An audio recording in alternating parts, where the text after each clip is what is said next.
Reigning Jourdain might be the biggest fraud the UFC have had in the past couple of years. Brendan Allen's just fluked his way to a victory in one of the worst main events I've seen of 2025. In every aspect, the fight itself, the matchmaking, just everything about this fight was horrible. Now, it's a shame because the Canada card, like I said, Canada's usually cursed. This card actually wasn't that bad. I thought it was one of the better Canada cards we've had in recent times. But Reigning Jourdain, whatever you want to call him, in that main event, atrocious, man. Fluffy Hernandez should have been the guy to do it. No one's beating Chimaev in this division. This division's a fucking shithouse, and this Jourdain versus Allen is the main event. Atrocious main event, but we'll go through the card because, like I said, the card itself wasn't too bad. Awful main event, and we'll start off with Melissa Croden versus Tainara Lisboa. Yeah, Melissa Croden gets the TKO in the third round. This was a fun fight. I think Melissa Croden, I'll say this on the breakdown, she is a really fun fighter to watch, even reasonable, because she's not the most technical fighter. And she's not, the most technically sound, but she comes to scrap every single time. You look at her on the regional scene, it was a lot of the same thing, where she'd be there in the third round, still swinging. She's got really good gas tank, really good durability, and showed it in this fight. And I think she's going to be fun in Women MMA's Melissa Croden. Like I said, dogfighter, and Tainara Lisboa's a good striker, but she just couldn't handle the pace. I'm pretty sure she's the one that fought Shevchenko back in kickboxing. Yeah, Melissa Croden, like I said, not the most technically sound, gonna be in your face the entire fight, got the finish in the third round, good TKO for Melissa Croden. Again, not gonna be anything crazy, but fun Canadian fighter. And like I said, if you watch her regional, Billy, she's never really in boring fights, which is kind of what we need in Women MMA. So good win for Melissa Croden, gets the job done. Great way to kick off the card. Then we had Azamat Bekoev versus Yousri Belgaroui. Now, as an Azamat Bekoev fan, it was pretty, I don't want to say frustrating, because it was a good-ass fight, and it was a good-ass finish too, but listen, he's not a fraud, but I thought Bekoev was going to put up a bit more resistance to this fight, but Belgaroui dominates Bekoev. Absolutely, fucking batters him on the feet, picking him apart, battering Bekoev, and then eventually gets the finish. I think it was in the third round, but yeah, this was an absolute battering. Belgaroui just beat the shit out of Azamat Bekoev, and he's improved so much since the Contender Series. If you go and watch Yousri Belgaroui on the Contender Series, he wasn't that good, and considering that Bekoev, 2 finishes in the UFC so far, bit of hype to his name, I thought this guy was going to absolutely run through Yousri, but that wasn't the case. Yousri picks him apart on the feet and just absolutely walks forward. Obviously, he's now part of Porton's camp. He's fought Porton before, and it must have paid off because he looked sick in that fight. It was absolutely, like I said, picking him apart on the feet. Bekoev tried taking it to the ground a few times, but Yousri got straight back up, defended the takedowns, and like I said, on the feet, it was just a fucking clinic from Yousri. His striking is obviously some of the best we've got coming up in the middleweight division. Super tall, lanky guy for the division, great kickboxing, was battering Bekoev all over the place. Maybe Bekoev's a bit of a fraud, because to be fair to Bekoev, I'm not going to call him a fraud after one loss, but you look at the guys he beat in the UFC. Ryan Lauder, low-level guy who came from the Ultimate Fighter. Zachary Reese, awful chin. Weren't the highest-level guys. So Belgaroui battered him. And Bekoev's tough, to be fair. Like I said, he took a beating and he was still walking forward, still trying to scrap, still trying to throw down. But Belgaroui just picked him apart. I think the range as well for Belgaroui is a massive problem for the middleweight division, because he's so long. He's got such big reach, and Bekoev's quite, I don't want to say short and stocky, but he has kind of got that stocky build for the middleweight division. So he was having a lot of trouble trying to land on Belgaroui, as Belgaroui just picking him apart with the left hand, firing back with the right as well. Dominant performance from Belgaroui. Great fight as well overall. Even though it was pretty one-sided, dominant fight. And Belgaroui, like I said, if he can work on his grappling, it's going to be a problem in the middleweight division. He's training out of Alex's camp, which seems to be breeding some good strikers. Well, obviously, you've got Porton there, and now you've got Belgaroui from kickboxing. Good-ass fight. Good finish from Belgaroui, someone to look out for in the middleweight division. Then we had Stephanie Luciano versus Ravena Oliveira. A bit of a forgetful fight, but Stephanie Luciano gets the finish in the third round, gets the rear naked choke. I'm going to be honest, I can't really do a breakdown on this because I forgot what happened. I'm going to be straight up. Good finish by Stephanie Luciano. If we're talking purely off the result, she is obviously getting more way around it. She's got good striking, good grappling. Probably have to cut Ravena Oliveira from the UFC. Looked good regionally so far. She's not been able to perform in the UFC, but yeah, I'm going to be honest, I forgot what happened, so can't really break down this fight. Good win for Stephanie Luciano. Then we had Danny Barlow versus Jourdain Santos. I think both of these men deserve 50k for this fight. Danny Barlow obviously moving up to the middleweight division. This was an absolute scrap back and forth. Both guys going back and forth. Jourdain Santos wins the decision. I thought the decision could have gone either way. I definitely didn't think it was 30-27, which I'm pretty sure a judge gave to Jourdain Santos. But the fight itself, fun-ass fight. Santos gets the job done. And Santos is an absolute dog, man. I've got to say this. He always lacks defensively. We saw in his UFC debut against Ozzy Diaz. He was getting caught a lot in that fight as well. And obviously in this fight, Danny Barlow, especially early on, was applying the pressure, landing on Jourdain Santos. So defensively, Jourdain Santos sucks, but the guy takes a beating and then fires back. He has to be one of the funnest guys we've got coming up in the middleweight division. He always just wins by out-dogging his opponent. We saw it, like I said, in his debut against Ozzy Diaz. He was there in the third round, and then in this fight, nearly finished Danny Barlow. Danny Barlow was absolutely picking him apart, and then he just keeps walking forward, landing back, and actually wobbles Danny Barlow a few times as well. So he is literally a zombie. I feel like that's the best way to describe Jourdain Santos' style. He's pretty much a zombie, just walking forward, taking a beating, constantly in your face, and he makes it work. So fun fight. I hope Jourdain Santos gets some sort of 50k for that, because it was a fun fight. And Danny Barlow, I remember when this guy was one of welterweight's prospects. You know, he was undefeated. He'd had a couple of KOs. People were saying he had crazy KO power. He definitely doesn't have crazy KO power. You know, he didn't really wobble Sam Patterson. He got knocked out by Sam Patterson. He caught Jourdain Santos a shit ton of times, and even though it's probably due to Santos' chin, never knocked out or what really wobbled Santos. A couple other guys went to a decision as well, so I don't think he's got this crazy KO power like he was hyped up to have, but he's still accurate on the feet. You know, I think he's definitely more adjusted to the middleweight division as well as Danny Barlow, because like I said, he looked slick, but Santos is a fucking dog. You think you've battered him, you think you've 10-8'd him, and he just walks forward in your face, throwing down no matter what. You hit you land the biggest shot you can on him, hit him with your biggest punch, and he just keeps fucking walking forward, throwing it down. So good win for Jourdain Santos. Give both of the men 50k. Could have got fight of the night, even though there's definitely some fights in this card that are definitely performance bonus worthy.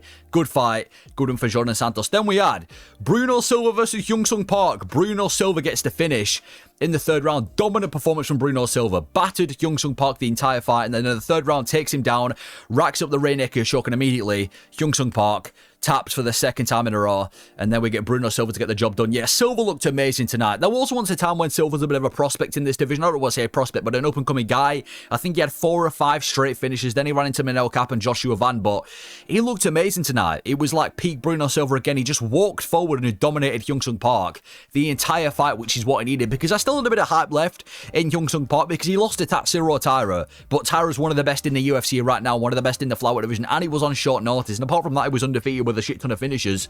And I feel like Park is just going to be one of these guys in the flyweight division. He seems like a bit of a prospect that never lived up to the hype. He had a bunch of finishes, he was undefeated, but he never really beat anyone good. And the 2 top 15 guys that he's faced, he's now been finished by. And I think he's dangerous offensively, Hyun Park. You know, heavy hands, good grappling offensively, but it's where he's defensively where he sucks, because he gets caught a lot. You know, we got dropped by Tyra, he's been wobbled a few times by Silva, and obviously been submitted twice in a row. So I'm not going to say Hyun Park's a fraud, but I think he was a bit overhyped. You know, he was facing a lot of lower level guys, and then the second you give him a step up in competition, he gets finished. But dominant win from Bruno Silva. I do see Bruno Silva being a bit of a gatekeeper for the top 15. You know, you're feeding these up and comers, he's going to beat them, he's going to finish them. You're feeding these, you know, higher level guys, he's going to get finished by them. But I do think he's going to be a bit of a gatekeeper. But I will say for Bruno Silva, he is definitely one of the most exciting guys in the flyweight division, because when was the last time this guy went to a decision? You know, we just finished Hyun Park. Before that, 2 finished losses. Before that, I think it was on like a 4-fight finishing streak. So say what you want about Bruno Silva, but the guy brings the fight. He's in your face. He's got that twitchy striking style. And to say, I mean, if we're talking about this fight specifically, he dominated the fight. He walked down Hyun Park, beat him on the feet, took him down, got the submission. Good win for Bruno Silva. Then we had Cody Gibson versus Aoriqileng. I mean, if somebody's going to get 50k, it's probably going to have to go to Aoriqileng in this card. Aoriqileng gets the KO in the first round. To be more specific, first 20 seconds, pretty much the first exchange. He lands a mean right hand on Cody Gibson, knocks him out cold. Not out cold, but he drops him and then goes to the ground and pound finish. But yeah, 20 seconds. That has to be one of the quickest knockouts we've had this year. I don't know the statistics behind it, but I can't think of a knockout that we've had this year that's been quicker than 20 fucking seconds. That might be the fastest knockout of 2025. Literally the first exchange they had, he lands it. I think, yeah, Cody Gibson went for a calf kick. Goes for a second calf kick, and Aoriqileng counters with a right hand, folds Cody Gibson, gets the finish, and obviously gets the job done. No time to waste, just slumps him. And that might be the fastest knockout of this year. Right hand to the jaw, Gibson's done. Give Aoriqileng 50k, and Aoriqileng needed that win. Cody Gibson, it was a bit embarrassing as well, because the commentators and, you know, the commentators were, you know, when Cody Gibson was walking to the octagon, they was talking about how he has this scientific approach to MMA. You know, he's left his job to fully focus on MMA. He's taking this 100%, hyping up Cody Gibson, and for them to do that, and then in 20 seconds, he's just been knocked out by Aoriqileng. A little bit embarrassing, but good win for Aoriqileng. I mean, 20 seconds, like I said, probably had to be one of the fastest knockouts of this year. Easy 50k for him. Got the job done. Easy win. Then we had Kyle Prepolec versus Drew Dober. This is a really weird fight. Drew Dober gets to finish in the third round. I'm not too mad about the finish that Drew Dober got. Obviously, there's a groin shot, which I'll talk about. Yeah, Drew Dober, after he realized he got a point deducted, just walks forward on Kyle Prepolec, fires back, gets to finish in the third round, gets the TKO finish. This was a really weird fight. Obviously, the elephant in the room is the groin shot. Drew Dober kicks him in the balls. I think it was only the first time he got the foul for it, but it was such a significant kick in the balls that the referee decided to take a point. The crowd was shouting, "Fuck you, Dober," as well. Listen, it happens in MMA. Listen, Drew Dober's not, typically a dirty fighter. He landed a groin shot. I think the frustrating part is it killed the momentum of Kyle Prepolec, because Prepolec was looking good in this fight. He was looking good, and then obviously after the groin shot and after Drew Dober realized he got a point taken away, he just was in the face of Kyle Prepolec, instantly firing back and eventually got the finish, went for the kill and got the job done. But he was winning the fight, even though he was wearing more damage. People are going to say that Prepolec was winning the fight, even though he was wearing more damage. Drew Dober was landing the bigger shots, he was landing more shots, he was landing the better combinations as well. He just ended up wearing more damage. Prepolec's a weird fighter, man. He's got this weird style. This might be a terrible comparison. He kind of reminds me of Tony Ferguson, where he's kind of got this hunched over weird striking style that looks like it shouldn't work. It looks very amateur, but he makes it work because, like I said, to say this guy's, quote unquote, a bit of a can for the UFC, he hasn't looked bad in these two fights. Obviously, one of them being against Benoit Saint-Denis, where he obviously got finished, but he was landing on Benoit Saint-Denis. And in this fight, like I said, the momentum was starting to shift in the favor of Prepolec. He was landing these nice head kicks. He was landing these combinations. He was dealing a lot of damage to Drew Dober, had him cut up as well. So even though Prepolec's, was 0-2 in the, well, I think he's 0-5 in the UFC overall, but 0-2 on the new run, he's a bit of a talented guy. I want to see him get one more shot in the UFC, give him someone around his level, a lower level guy, but he does look kind of talented. He does kind of remind me a bit of Tony Ferguson. Weird style that seems to work, but weird ending to the fight. Obviously, the groin shot kind of killed the momentum of Prepolec, but good win for Drew Dober. I will say, though, Drew Dober's definitely on his way out. This guy was once in the top 15 at 155, once one of the better guys, not one of the better guys, but once one of the more dangerous guys in the top 15. He's definitely on his way out. If you're going against Kyle Prepolec and you're looking like that and you're nearly getting wobbled a couple of times, and how many times Drew Dober's been finished recently as well, he's definitely on the second half of his career. Not in the best career spot as Drew Dober. I can't see him going too much further. I think you give him any step up in competition, he gets finished. But good to see him back in the winning column. Good to see him get another finish. Crimson chin strikes again, and he gets the job done. Then we had Kyle Nelson versus Matt Frevola. Another really controversial and weird fight took place in this fight. Obviously, Kyle Nelson gets the job done. He looked really good in this fight, did Kyle Nelson. His calf kicks, his accuracy on the feet, he wobbled and he was kind of battering Matt Frevola all over the place. But obviously, the controversy in this situation is the stoppage. It almost was like watching Neil Magny versus Jake Matthews all over again. There was 3 seconds left at the end of the first round. Kyle Nelson had just dropped Matt Frevola. He was going for the ground and pound finish. There was 3 seconds left, and the referee stops the fight. So obviously the fight should have been finished. And then midway through, the referee just decides that no, he hasn't stopped the fight, he stopped the round. So the fight continued despite the referee already stopping the fight, which was an amateur mistake. Now, luckily, Kyle Nelson didn't win. We didn't have a Neil Magny, Jake Matthews situation where obviously Matt Frevola was able to pull off a finish, at least pull off a win. Obviously, Kyle Nelson still won, but he was robbed of a first round finish, And that was by Dan Mergliotto as well. He's a good referee. So for him to do that as well to Kyle Nelson, it's a weird thing, but amateur mistake by the referee. Should have been a first round TKO to Kyle Nelson. Frevola was still in the fight in the second and the third round, but he had nothing to offer. He was wobbling all over the place. He was getting caught. Kyle Nelson was winning that fight comfortably. And I feel bad for Frevola, man, because his chin is gone and it doesn't fit his style. I was saying this before. Matt Frevola, his entire thing is being a dogfighter, engaged in these scraps, these fast-paced dogfighters where it's either you or him. The problem for Frevola is he doesn't have the chin for it. He just doesn't simply have the chin to be a dogfighter. He should have been TKO'd in the first round by Kyle Nelson and he got bad for the rest of the fight. Obviously got brutalized by Fereziem and Benoit Saint-Denis.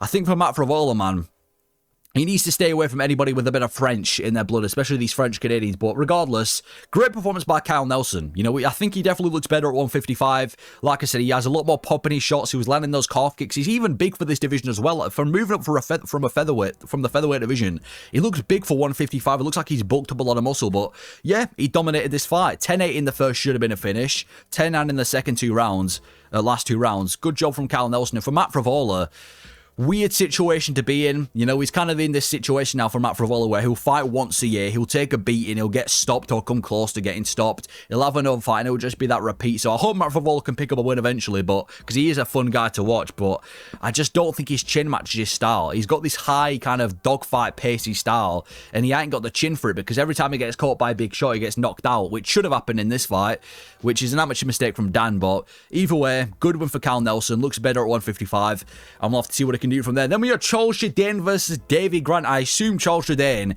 is going to get some sort of 50k bonus as well. Now, I'm a big fan of Davey Grant, represents the UK, one of the best veterans in this division, but yeah, Charles Jourdain battered him. Massive knee to the fucking, right in the direct in the face as well, right in the nose. Drops Davey Grant and immediately locks up a guillotine and gets to finish in the third round. Yeah, great finish by Charles Jourdain. Huge knee, huge flying knee over Davey Grant, drops him instantly in a guillotine, taps as well. And I think it's a huge problem at bantamweight because Charles Jourdain, I mean, he looks a lot better at bantamweight as well. He looks more adjusted to this division, big for the division as well, doesn't look as small as he did compared to the other featherweights as well. And I think he will be a huge problem at bantamweight. This slick, crafty striker, good submission ability as well. Every time the fight goes to the ground, he's got slick submissions and guillotines. Dangerous on the feet as well. I think if he can put together another win, he could be a bit of a prospect in this division called Charles Jourdain. And I think he probably deserves someone in the top 15 next as well. 2 finishes in a row.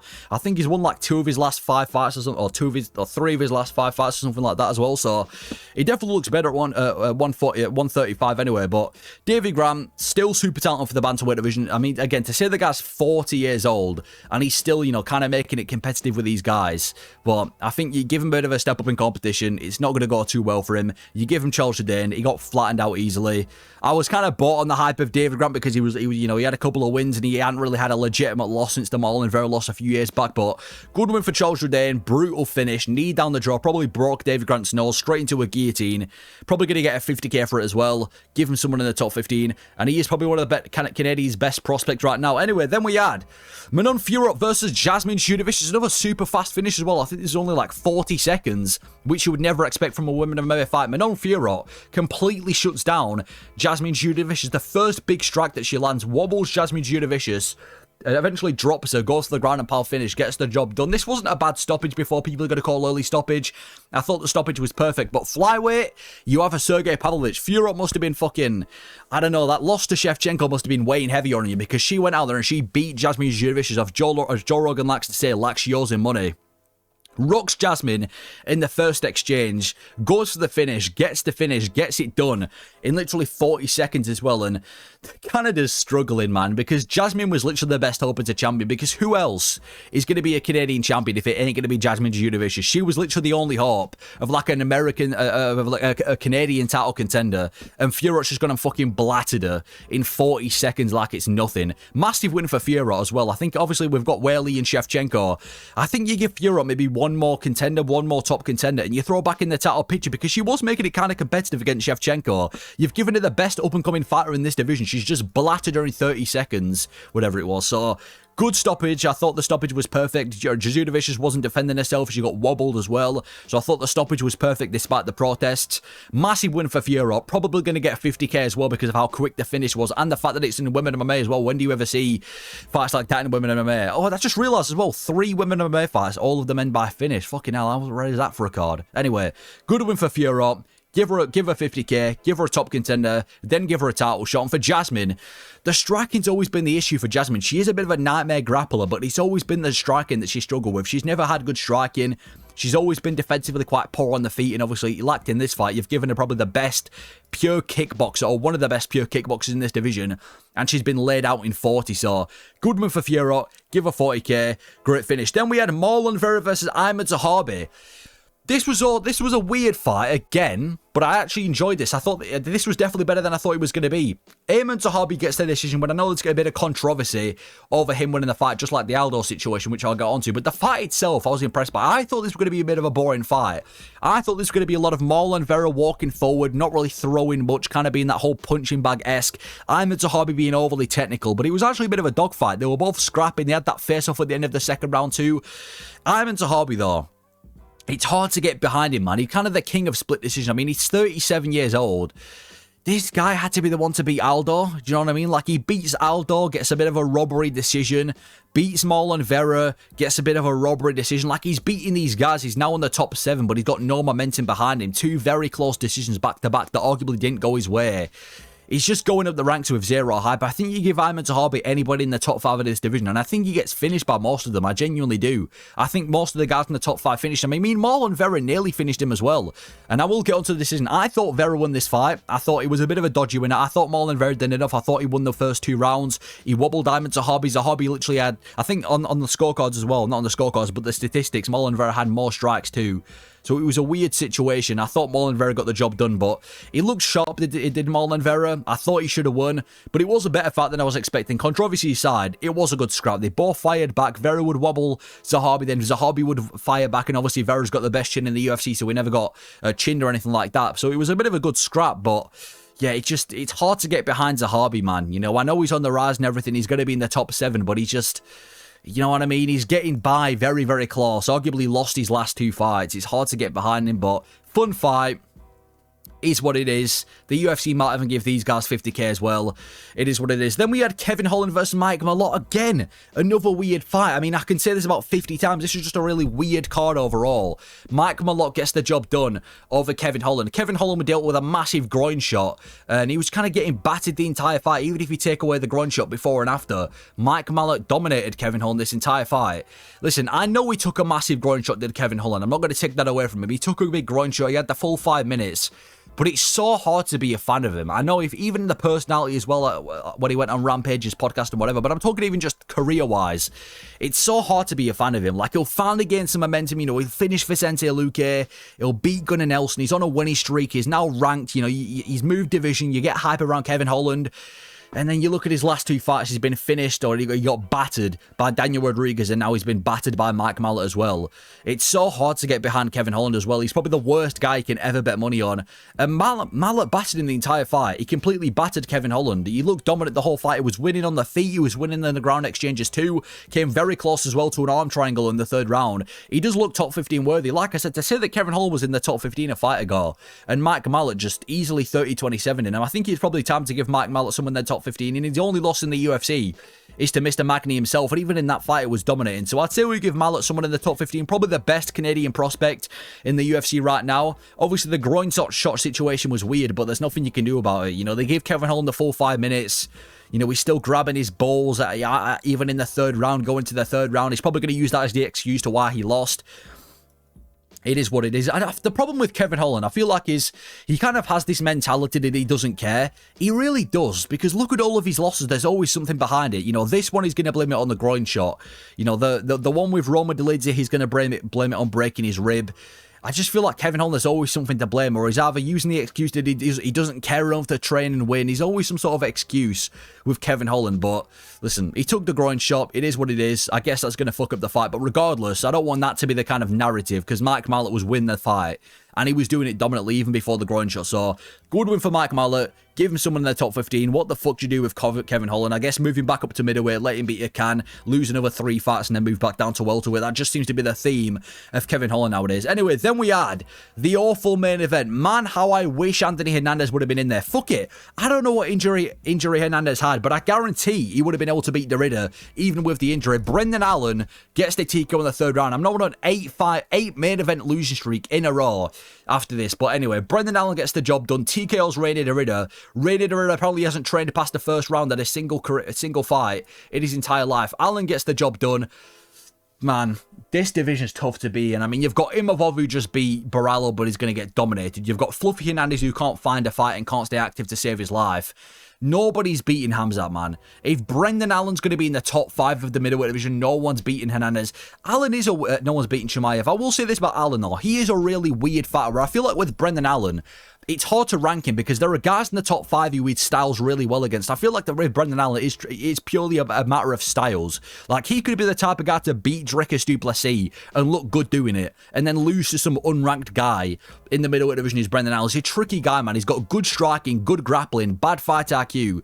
It's so hard to rank him, but he's now in the top 5. You probably do that fight, DDP versus Allen, for like a fight night main event, because he's now a fight away from a title shot. is Brendan Allen. But the real winner tonight's Imavov. You know, the whole narrative with going into Reina Dorida versus Fluffy Hernandez was if they can make a big moment, then they're going to get the title shot over Imavov.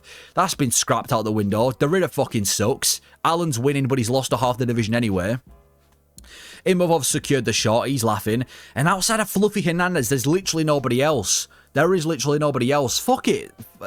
Ignore this fight and just give Fluffy the next title shot. I'd genuinely I wouldn't mind that happening because Allen gets the job done. Is what it is. I will say this about Brendan Allen. He did look good doing it. You know, we took a bit of adversity in the first round and then just completely dominated Dorida. Dorida gassed out. He had nothing left. Allen took him down, wore him out, beat him up with ground and pound. Didn't even get a proper finish. The third round, he was so gassed out was Dorida that the corner just decided to throw in the towel.